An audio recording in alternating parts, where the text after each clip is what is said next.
नमस्कार, city post में आपका स्वागत है। मैं हूं श्रीकांत प्रत्युष। आपके जहन में सवाल उठ रहा होगा, मेरे भी जहन में उठ रहा है कि जीतन राम मांझी नीतीश कुमार से मिल चुके हैं, जीतन राम मांझी महागठबंधन छोड़ चुके हैं और नीतीश कुमार से मिल चुके हैं, तो कब ऐलान करेंगे नीतीश कुमार के साथ जाने का।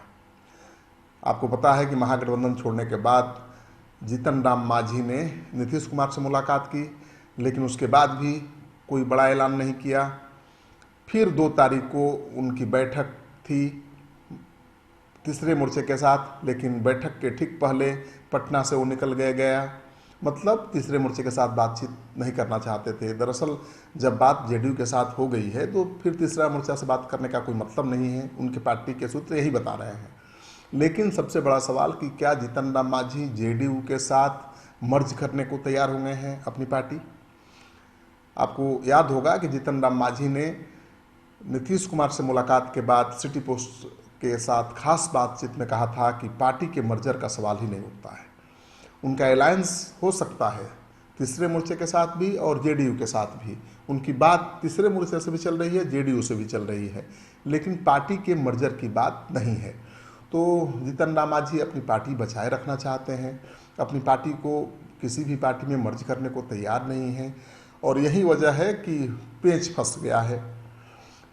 सूत्रों के हवाले से जो खबर आ रही है कि बीजेपी और जेडीयू के बराबर बराबर सीटों पर लड़ने की बात चल रही है।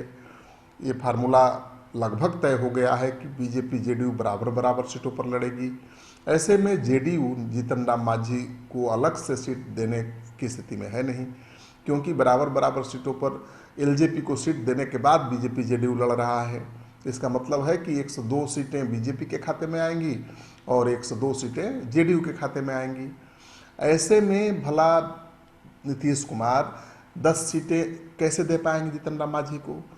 तो उनकी पार्टी चाहती है कि जेडीयू में मर्ज हो जाए जीतन राम मांझी और 10 सीटों पर अपने मनपसंद उम्मीदवार को चुनाव लड़ा सकते हैं।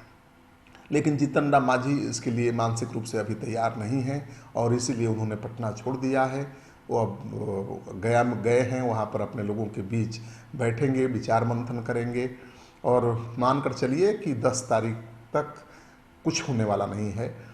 आपको पता ही है पहले से कि महागठबंधन में भी रार मची हुई है। नीतीश कुमार और जीतन राम मांझी के बीच फैसला हो नहीं पा रहा है।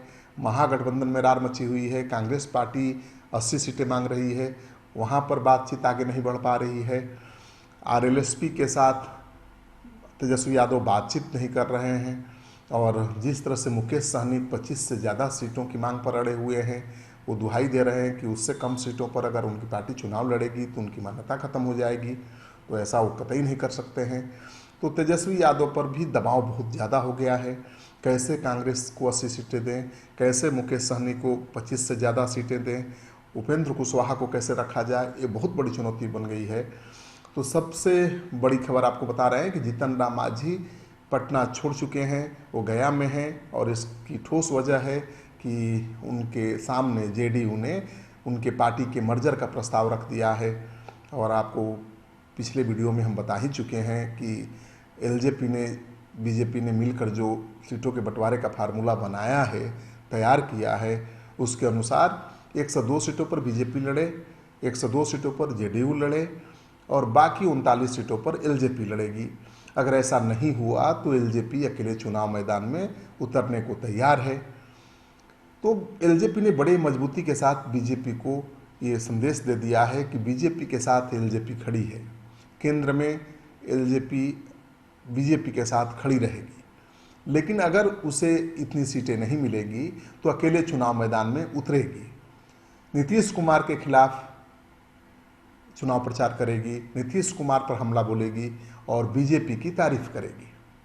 तो अगर एलजेपी चुनाव मैदान में अकेले उतरती है तो मानकर चलिए कि 150 सीटों पर उतरेगी, नीतीश कुमार के सरकार की घेराबंदी करेगी और मोदी सरकार की तारीफ करेगी। दरअसल एलजेपी के पास कुछ होने के लिए है नहीं। अगर बीजेपी के साथ केंद्र में वो रहती है तो रामविलास पासवान मंत्री भी बने रहेंगे और बिहार में अगर अकेले चुनाव लड़ती है तो ज़्यादा से ज़्यादा यही होगा कि उसको एक भी विधायक न मिले। अभी भी 2 विधायक हैं, तो एलजेपी 2 विधायकों के मुंह में नहीं फंसने जा रही है। एलजेपी ने तय कर लिया है कि अगर लड़ेंगे तो 39-40 सीटों पर, नहीं तो अकेले, भले एक भी विधायक चुनाव न जीते। और इसी वजह से मुश्किल बढ़ गई है। अब सवाल ये उठता है कि हमेशा बीजेपी से ज़्यादा सीटों पर चुनाव लड़ने वाले नीतीश कुमार की पार्टी क्या बराबर बराबर सीटों पर चुनाव लड़ने को तैयार होगी? कोई दूसरा रास्ता अभी दिख नहीं रहा है। बीजेपी और एलजेपी दोनों की दलील है कि जब नीतीश कुमार ने आरजेडी के साथ अलायंस किया था, उस समय आरजेडी के केवल 22 विधायक थे, फिर भी आरजेडी के साथ बराबर बराबर सीटों पर चुनाव लड़ा। कांग्रेस पार्टी, जिसकी कोई हैसियत नहीं थी, कोई वजूद नहीं था, उसे 41 सीटें दी गई। इसी फार्मूले पर चिराग पासवान एनडीए में भी सीटों का बंटवारा चाहते हैं। तो जीतन राम मांझी तभी पटना लौटेंगे जब मन बना चुके होंगे कि रहना है नीतीश कुमार के साथ, अपनी पार्टी का मर्जर करना है जेडीयू में, या फिर एमआईएम या तीसरे मोर्चे के साथ जाकर लड़ाई लड़नी। इस वीडियो को ज़्यादा से ज़्यादा शेयर करिए, क्योंकि ये खबर अंदर की खबर है। आपका सहयोग समर्थन लगातार मिल रहा है, इसे बनाए रखिएगा। अगर आपने अब तक हमारे चैनल सब्सक्राइब नहीं किया है तो जरूर सब्सक्राइब कर लीजिए। आपका सहयोग समर्थन और एक सब्सक्रिप्शन सिटी पोस्ट की टीम के लिए बहुत मायने रखता है।